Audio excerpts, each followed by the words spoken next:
So ayun mga paps, marami nag-react dito sa ginawa ko na itong tutorial, may mali daw akong ginawa dito. Mabilisan lang to mga paps, may mali daw ako. So ang ginawa ko kasing diskarte is, yung 1 dito, binukod ko kasi yun.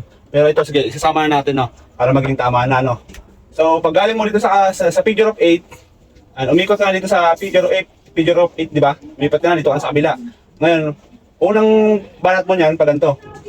Yan, pag ganito, tapos dadaan mo yung number 1 yan. Number 1, tapos yan. Okay? Tapos number 4, ikot ka niyan Ikot ka na niyan.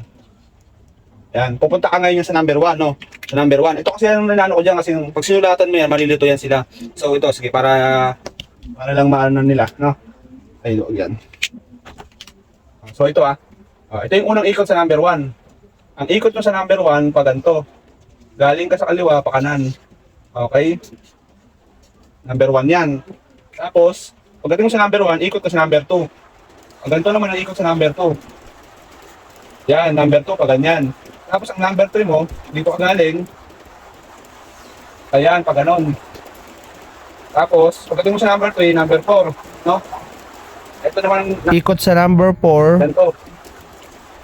Yan, exit na yan, diretso Exit.